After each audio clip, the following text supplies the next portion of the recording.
हिंदी में यूपीएससी की तैयारी से संबंधित प्रोग्राम्स को देखने के लिए सब्सक्राइब करें स्टडी IQIAS हिंदी। नमस्कार दोस्तों, स्वागत है आप लोगों का। उम्मीद है कि आप लोग बहुत अच्छे होंगे, तैयारी भी बहुत अच्छी चल। और भारत पाकिस्तान की जब यहाँ पर बात आती है, मतलब कुछ ना कुछ ऐसा होता है जो चलता ही रहता है। अभी रिसेंटली हम लोगों ने 1 जनवरी को सेलिब्रेट किया और 1 जनवरी को भारत और पाकिस्तान के बीच में एक बहुत ही महत्वपूर्ण डॉक्यूमेंटों का आदान प्रदान होता है। ये महत्वपूर्ण डॉक्यूमेंटों का आदान प्रदान क्या होता है, इसको समझेंगे। क्या है ये एक्सचेंज, और इसी के साथ में इसकी जो इम्पोर्टेंस है इसको भी समझने की कोशिश करेंगे। आप सभी का स्वागत है। आप अपनी राय इस पर जरूर दीजिएगा कि ये जो डॉक्यूमेंट को हम एक्सचेंज करते हैं ये करना चाहिए या नहीं करना चाहिए। अपनी राय यहाँ पे जरूर दीजिएगा। चलो समझने की कोशिश करते हैं। खबर आपको बताती है कि India Pakistan exchange list of nuclear installation and prisoners. Bharat और जो पाकिस्तान है ये हर साल अपने पास जो भी न्यूक्लियर इंस्टॉलेशन है, मतलब आप कह सकते हैं कि जो भी हमारी न्यूक्लियर पावर में आती हैं इससे संबंधित सारे डेटा, और इसी के साथ में जो प्रिजनर्स हैं, प्रिजनर्स या जो कैदी हैं, इन कैदियों के डेटा को आदान प्रदान करते हैं एक दूसरे के साथ। और ये किया जाता है, ये जो कहानी है ये होती है 1 जनवरी को। और 1 जनवरी को एवरी ईयर इसी तरीके से लगातार हो रही है, और आज से नहीं हो रही है, इसको बहुत लंबा समय हो गया है। कितना लंबा समय हुआ है इसको भी समझने की कोशिश करेंगे। तो ये कब से चेंज कर रहे हैं बेटा?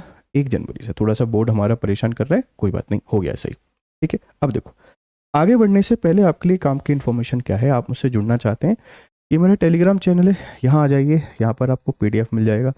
इंस्टाग्राम पे आप मुझसे कनेक्ट हो सकते हैं, और यहाँ कनेक्ट होकर आप मुझसे मैसेज कर सकते हैं। मैसेज के साथ में आपके कोई क्वेश्चन हो वो आप मुझसे पूछ सकते हैं। तो इस इंस्टाग्राम ID को भी फॉलो कर लीजिए, गौरव शिविल 07। हमारा ऑफर चल रहा है, new year cell 50% of plus double validity आपके पास है GRS लाइव कोड के साथ। तो आप इसको यूज़ कर सकते हैं और इसके थ्रू जो लाभ है वो लाभ उठा सकते हैं हमारे सभी कोर्सेज में, और सभी कोर्सेज में एनरोल करने के लिए जुड़िए हमारे साथ। ठीक है भाई, चलो अब समझते हैं पूरी कहानी को। देखो, ये भारत है हमारा प्यारा भारत, और ये पड़ोस में पाकिस्तान है, दुष्ट पाकिस्तान। अगर आपको सही से दिखाई नहीं दे रहा है, ये 1947 के आसपास का मैप है। ये अपना प्यारा भारत और ये पाकिस्तान, इन दोनों के बीच में जो विवाद हैं, डिस्प्यूट हैं, ये डिस्प्यूट बच्चे 1947 से है। पाकिस्तान की जो नापाक हरकतें हैं, उन नापाक हरकतों के कारण हमारे बीच में जो विवाद है वो 1947 से ही है। हमारी साइड से कोई भी विवाद नहीं है, क्योंकि हमारा ही हिस्सा तो है पाकिस्तान, हमसे अलग होकर बना है। किसी दिन जब ज़्यादा कुछ होगा तो शायद वापस आ जाए, लेकिन पाकिस्तान को ऐसा लगता है कि भाई ये सब कुछ हमारा ही है। अब कौन समझाए? ठीक है, कुछ मुंगेरी लाल के हसीन सपने जरूर भी होते हैं। हम जिस मुद्दे की बात कर रहे हैं बेटा, मुद्दा ये है कि भारत और पाकिस्तान के बीच में जो न्यूक्लियर वेपन होते हैं और जो प्रिजनर्स होते हैं, मतलब परमाणु हथियार और जो कैदी होते हैं, इनकी जो लिस्ट होती है, ये लिस्ट एक्सचेंज होती है हमेशा। और ये कब से एक्सचेंज हो रही है? 1992 से।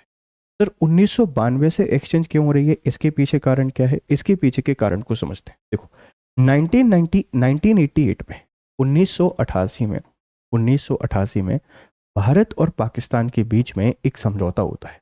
भारत, इंडिया और पाक के बीच में एक समझौता होता है, और इस समझौते को, इस अग्रीमेंट का जो पर्पस है वो पर्पस बड़ा सिंपल सा होता है कि दोनों देश अपने जो परमाणु हथियार हैं, इन परमाणु हथियारों का उपयोग, है ना, परमाणु जो हथियार हैं, इन परमाणु हथियारों का उपयोग परमाणु जो संस्थान हैं, मतलब जो भी परमाणु ऊर्जा से संबंधित क्षेत्र हैं, इन क्षेत्रों पर नहीं करेंगे। मतलब ऐसे क्षेत्रों पर हमला नहीं करेंगे जहां पर न्यूक्लियर वेपन्स हमने रखे हुए हैं, या न्यूक्लियर एनर्जी का उत्पादन हम लोग कर रहे होते हैं, या यूरेनियम से संबंधित कोई भी काम कर रहा होता है, या रेडियो एक्टिव से संबंधित कोई भी काम हमारा हो रहा होता है। मतलब ऐसी कोई भी एक्टिविटी पर ये अटैक नहीं करेंगे, हमला नहीं करेंगे जो परमाणु हथियार या ऐसे किसी विस्फोटक हथियारों से संबंधित जगह हैं या उनका भंडारण है, वहाँ हमला नहीं करेंगे। और इसके लिए दोनों देशों के बीच में एक संधि होती है, और ये जो संधि होती है बेटा, ये ट्रीटी कब होती है? 1988। इस ट्रीटी के बारे में आप एक बात ध्यान रखिएगा, ये ट्रीटी 1988 की है, 1988 की। राजीव गांधी और जो बेनिजर भुट्टो थी इनके समय की। हालांकि इस पे जो हस्ताक्षर होते हैं, ये हस्ताक्षर आप लोग देखेंगे, इनको दोनों ने जो साइन किया दोनों देशों की तरफ से, ये 27 जैन 1991 है। और ये जो ट्रीटी है ये दिसंबर 1988 की है। मतलब दोनों देश एक साथ आते हैं 1988 में। हालांकि पहली बार जो एक्सचेंज किए गए थे हथियारों को, जो लिस्ट को एक्सचेंज किया गया, ये पहली बार 1992 से किया गया। तो 1 जनवरी को दोनों देश अपने हथियारों की जानकारी शेयर करते हैं कि हमारे पास कितने परमाणु हथियार हैं, कहाँ हमारा परमाणु अनुसंधान पे काम चल रहा है, कौन से हमारे न्यूक्लियर प्लांट्स हैं। हालांकि एक बात ये भी हमको ध्यान रखना होता है कि दोनों देश क्या पूरे तरीके से सही जानकारी देते हैं, इसके बारे में हम लोग श्योर नहीं हो सकते हैं। लेकिन ये एक्सचेंज करते हैं। एक्सचेंज इसलिए करते हैं क्योंकि ताकि दोनों देशों को पता रहे कितने एक दूसरे के पास परमाणु हथियार हैं। और इन संधि का पर्पस भी यही था, क्योंकि हमारा जो इतिहास है काफ़ी ख़राब है। पाकिस्तान को जब भी देखते हैं उसको हमेशा कुछ ना कुछ परेशानी रहती है भारत से। तो ऐसा कोई अटैक ना हो जिससे बहुत बड़ा नुकसान हो जाए, इसके लिए 1980 के दशक में इस संधि पर प्लान आया, हस्ताक्षर हुए। और पिछले 35 सालों से हर 1 जनवरी को ये लिस्ट शेयर होती है। और कितनी भी खराब स्थिति क्यों ना चलती हो, कितने भी टेंशन्स क्यों ना चल रहे हों, लेकिन ये लिस्ट लगातार एक दूसरे के बीच में शेयर होती रहती है। तो इससे हम लोग अंदाज़ा लगा सकते हैं कि दोनों देश कहीं ना कहीं ये नहीं चाहते हैं कि न्यूक्लियर वेपन्स का यूज़ हो, क्योंकि न्यूक्लियर वेपन का अगर यूज़ होगा एक बहुत ही खराब स्थिति हमको देखने को मिल जाएगी। अच्छा, ये तो एक 1992 की कहानी है। अब इसी के साथ में 2008 में एक और अग्रीमेंट हमारे बीच में साइन होता है। 2008 में एक और समझौता होता है। और 2008 का जो समझौता है, ये समझौता बच्चे हमको बताता है कि जो प्रिजनर्स होते हैं, प्रिजनर्स जो कैदी होते हैं, इन कैदियों की जो लिस्ट है, ये लिस्ट भी एक्सचेंज की जाती है कि किसके पास एक दूसरे के कितने कैदी हैं। जैसे कोई इलीगल इमिग्रेशन करके आ गया है ना, इलीगल इमिग्रेंट कोई आ गया तो हम उसको कैदी बना देते हैं, ठीक है। इसी के साथ में जो हमारे फिशरमैन होते हैं, ये फिशरमैन, ये जब ये पकड़े जाते हैं मछुआरे, तो ये भी कैदी बन जाते हैं। इस तरीके से एक देश के पास दूसरे देश के कितने कैदी हैं, इनकी लिस्ट भी 2008 से शेयर हो रही है। तो परमाणु अप्रसार संधि एक दूसरे के बीच में आप लोग यहाँ पर कह सकते हैं ये 1988 की है। हस्ताक्षर कब होते हैं? 1991 में। और ये पहली बार लिस्ट कब एक्सचेंज होती है? 1992 से। इसका इंपॉर्टेंस क्या है? देखो, इसका इंपॉर्टेंस आप समझ सकते हैं इस बात से कि दोनों देश कहीं ना कहीं परमाणु हथियारों का जो एक दूसरे के खिलाफ यूज है, उस यूज को थोड़ा सा संयमित करते हैं। क्योंकि जब भी परमाणु हथियारों का यूज होगा बेटा, स्थिति बहुत खराब हमको देखने को मिलेगी। इसके कारण बहुत लॉस हो सकता है। और ये सिर्फ एक देश के लिए नहीं है, पूरे समुदाय के लिए बहुत खराब स्थिति का सामना करना पड़ेगा। अब इसकी सारी इन्फॉर्मेशन एक बार देख लेते हैं। देखो, ये कहानी क्या है बेटा, ये कहानी आपको समझ में आती है कि 1 जनवरी को हम भारत और पाकिस्तान अपनी अपनी परमाणु प्रतिष्ठानों और सुविधाओं की सूची का आदान प्रदान किया है। ये प्रक्रिया 35 लिखी यहाँ पर है ना, 35 वर्षों से लगातार चली आ रही है। परमाणु प्रतिष्ठान पर हमलों के निषेध का समझौता, मतलब ये हमारी ट्रीटी है कि दोनों लोग एक दूसरे के जो परमाणु प्रतिष्ठान हैं इन पे हमला नहीं करेंगे। क्योंकि परमाणु प्रतिष्ठानों पर अगर आपने हमला किया तो एक बहुत बड़ा डिजास्टर आएगा, उसमें पूरा देश तबाह हो सकता है, उसके आसपास के देश भी तबाह हो सकते हैं। इसीलिए ये संधि 1988 में साइन होती है भारत और पाकिस्तान के बीच में। डेट देख लीजिए, 31 दिसंबर 1988 को हस्ताक्षर हुए, 27 जनवरी 1991 से लागू है। और यह एक विश्वास निर्माण का उपाय है ना। ये एक आप कह सकते हैं कि ये एक मेजरमेंट है जिसके थ्रू हम लोग क्या कर सकते हैं कि एक दूसरे में जो बिलीव है, इस बिलीव को क्रिएट कर सकते हैं। तो ये एक उपाय है किसका? विश्वास निर्माण का या भरोसा बनाए रखने का। समझौते के अनुसार क्या है? हर वर्ष 1 जनवरी को दोनों देश परमाणु प्रतिष्ठानों की सूची साझा करते हैं। किसी भी स्थिति में परमाणु प्रतिष्ठानों पर हमला ना हो, ये बात भी यहाँ पर लिखी हुई है। मतलब स्थिति कितनी भी खराब हो, आप परमाणु प्रतिष्ठानों पर हमला नहीं करेंगे। और हर साल ये जो लिस्ट है, इस लिस्ट को आपस में शेयर करना है। अब समझौते के मुख्य प्रावधान क्या है? देखो, परमाणु बिजली संयंत्र, इसके बारे में बताना है। न्यूक्लियर जो हमारे न्यूक्लियर एनर्जी प्लांट हैं, इनके बारे में। फिर अनुसंधान जो रिएक्टर होते हैं, हमारे जो रिसर्च सेंटर्स होते हैं, इनके बारे में। यूरेनियम संवर्धन, प्रसंस्करण और सुविधाएं, यूरेनियम से संबंधित जितनी भी चीज़ें हमारे पास हैं, ये सारी की सारी चीज़ों का यहाँ पर एक्सचेंज किया जाएगा। परमाणु ईंधन चक्र से जुड़ी हुई प्रमुख इकाइयाँ, न्यूक्लियर एनर्जी जो प्लांट है इससे रिलेटेड सारी की सारी यूनिट्स, सैन्य टकराव के दौरान भी इन पर हमला निषिद्ध है। मतलब आपके बीच में अगर आर्मी वॉर भी क्यों नहीं हो रहा हो, आप कभी भी इन पर हमला नहीं करेंगे। एक दूसरे के जितने भी प्रतिष्ठान हैं, जितने भी संस्थान हैं, इन पर हमला करना वर्जित है। ये 1988 की संधि आपको बताती है। अब 2026 के आदान प्रदान की विशेष बातें। मई 2025 की सैन्य झड़पों के बावजूद प्रक्रिया जारी रही। यह दर्शाता है कि परमाणु स्थिरता दोनों देशों की साझा प्राथमिकता है। मतलब दोनों देश कहीं ना कहीं न्यूक्लियर स्टेबिलिटी लेके आना चाहते हैं। दोनों देश कितनी भी खराब स्थिति हो लेकिन न्यूक्लियर वॉर नहीं चाहते हैं। न्यूनतम संवाद चैनल खुले रखना चाहते हैं। जो मिनिमम कम्युनिकेशन है, ये मिनिमम कम्युनिकेशन चलता रहे, क्योंकि ये देखो अंतर्राष्ट्रीय जो पॉलिटिक्स होती है इसमें कोई परमानेंट दोस्त और परमानेंट एनिमी नहीं है। तो थोड़ी बहुत बातचीत होती रहती है। तो कल अगर रिश्ते बेहतर होते हैं तो उन रिश्तों को बेहतर तरीके से संचालन में एक सुविधा हमको यहाँ पर हो जाती है। कैदियों की सूची का आदान प्रदान बेटा, ये जो प्रिजनर्स होते हैं, इन प्रिजनर्स की जो लिस्ट होती है, इन प्रिजनर्स की लिस्ट को हम लोग एक्सचेंज कर रहे होते हैं 2008 से 21 मई 2008 के तहत। आवृत्ति वर्ष में 2 बार। जो कैदी हैं बेटा, इनकी लिस्ट को दो बार एक्सचेंज किया जाता है, 1 जनवरी में और 1 जुलाई में। पाकिस्तान द्वारा साझा सूची जनवरी 2026। कुल 257 भारतीय कैदी हैं, 199 मछुआरे हैं और 58 अन्य नागरिक हैं। तो दोनों देश आपस में बातचीत करके इन कैदियों को एक्सचेंज कर लेते हैं। गलती से कोई लोग पहुंच जाते हैं, मछुआरे गलती से जो पाकिस्तान का क्षेत्र है उस पाकिस्तान के हिस्से में पहुंच जाते हैं, तो फिर ये एक्सचेंज करके और नागरिकों का हम आदान प्रदान कर लेते हैं। लेकिन परमाणु हथियारों का लिस्ट का आदान प्रदान करना हर 1 जनवरी को होता है। कैदी वर्ष में 2 बार आदान प्रदान किए जाते हैं। यहाँ सिर्फ जानकारी साझा नहीं करते, ये जो प्रिजनर्स होते हैं ना, इन प्रिजनर्स को भी एक्सचेंज कर लेते हैं।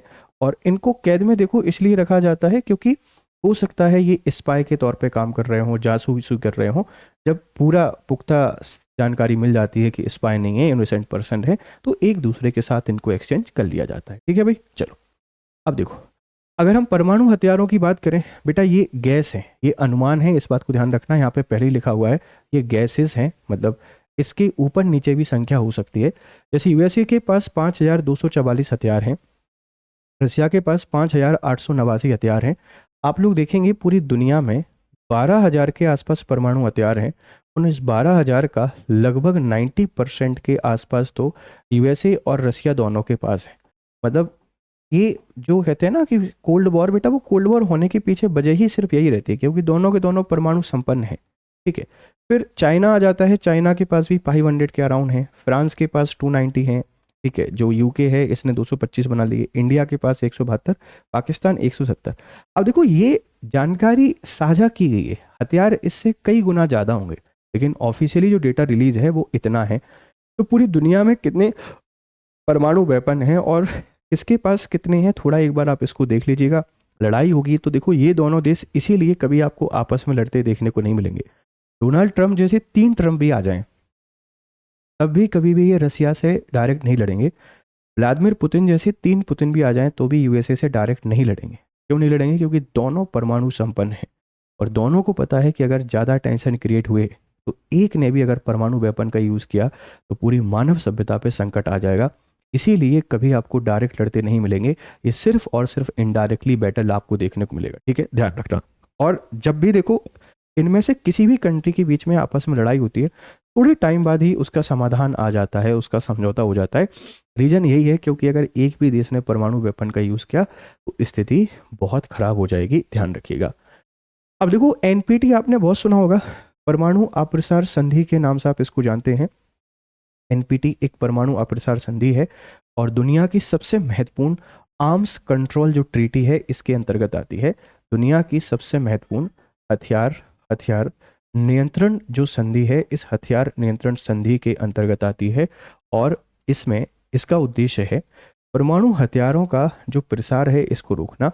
एक्सपेंशन ऑफ न्यूक्लियर वेपन, इस एक्सपेंशन ऑफ न्यूक्लियर वेपन को रोकना है। निरशस्त्रीकरण, डिसआर्मामेंट को बढ़ावा देना है। मतलब जिनके पास पहले से परमाणु हथियार हैं, ये अब निरशस्त्रीकरण को बढ़ावा दें, मतलब नए परमाणु टेस्ट नहीं करें और पुराने जो हथियार हैं उनको भी डीवेपनाइजेशन या डिसआर्मामेंट पर ध्यान दें। शांतिपूर्ण परमाणु ऊर्जा के उपयोग को सुनिश्चित करना, मतलब जो परमाणु ऊर्जा है आप इसको एनर्जी के तौर पर यूज़ कीजिए, ऊर्जा के तौर पर यूज़ कीजिए, हथियार बनाने के लिए यूज़ यहाँ पे मत कीजिए। और 5 मार्च 1970 को ये लागू हुई थी, 5 मार्च 1970 को, और समीक्षा सम्मेलन हर 5 वर्ष में एक बार इसको रिव्यू किया जाता है। तो परमाणु अप्रसार संधि कब की है? 1970 की। इसका पर्पस क्या है कि परमाणु हथियारों का सुरक्षित परमाणु ऊर्जा का सुरक्षित यूज़ और परमाणु हथियारों का डिसआर्मामेंट, निरशस्त्रीकरण, नए परमाणु जो टेस्ट होते हैं, न्यूक्लियर टेस्ट होते हैं, उनको रोकने के लिए प्रयास करना। ये संधि कब की है? 1970 की। और इसका पर्पस क्या है? प्लीज इस बात को ध्यान रखिएगा। अब देखो, निगरानी कौन करता है? International atomic energy agency IAEA के द्वारा की जाती है और हस्ताक्षर करता देश 190 प्लस है। क्या भारत इसमें आता है? क्या भारत और क्या पाकिस्तान इसमें आता है? आप मुझे इसके बारे में बताइएगा कि इंडिया और पाकिस्तान इसके हिस्सा हैं या नहीं। अब देखो भाई, NPT के 3 स्तंभ हैं। न्यूक्लियर प्रोलिफरेशन, मतलब इसके प्रसारण को रोकना। न्यूक्लियर वेपन्स स्टेट्स NWS, हथियार न स्थानांतरित करें। नॉन न्यूक्लियर वेपन स्टेट, हथियार न विकसित करें, ना तो स्थानांतरित करें ना ही विकसित करें। और एक सेफगार्ड इंस्पेक्शन किससे किया जाएगा? IAEA के द्वारा। डिसआर्मामेंट, NWS को क्रमिक निरशस्त्रीकरण की दिशा में कदम। जो भी न्यूक्लियर वेपन्स होते हैं, न्यूक्लियर वेपन्स का हमको क्या करना है? क्रमिक दिशा में डिसआर्मामेंट करना है। आलोचना, ठोस समय सीमा का अभाव है, मतलब ठोस समय सीमा हमने नहीं दी है।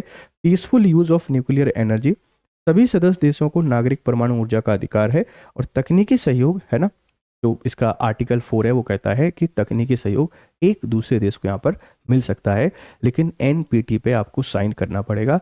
NPT साइन नहीं किया है तो आपको तकनीकी सहयोग नहीं।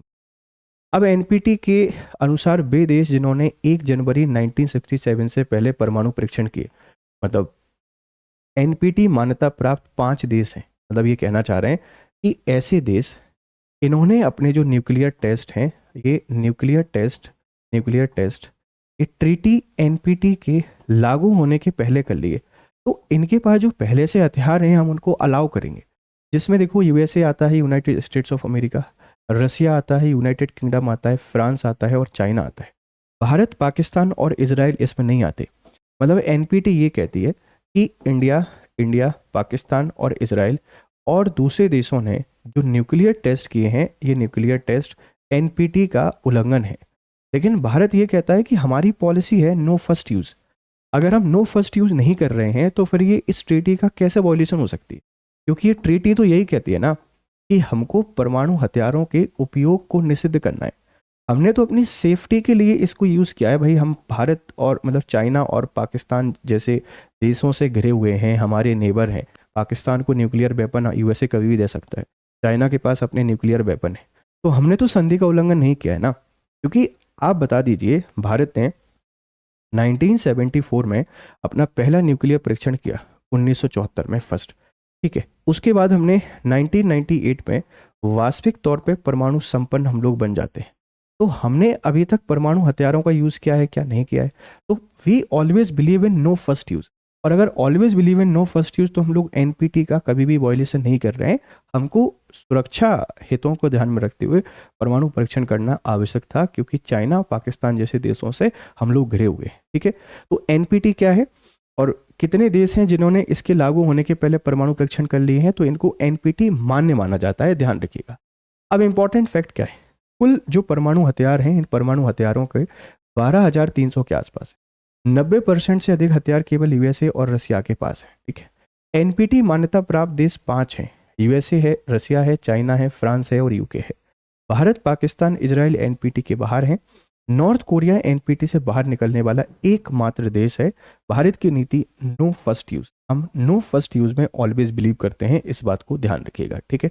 अब आप मुझे बताइए क्वेश्चन का आंसर कि भारत ने जो न्यूक्लियर टेस्ट किया था, उस टेस्ट को क्या नाम दिया गया था? 1998 में जो हमने टेस्ट किया था उसको नाम क्या दिया था? अब ये क्वेश्चन आप लोगों के लिए है, NPT के अंतर्गत परमाणु हथियार राज्य की परिभाषा क्या है? ठीक है, परमाणु हथियार राज्य की परिभाषा क्या है?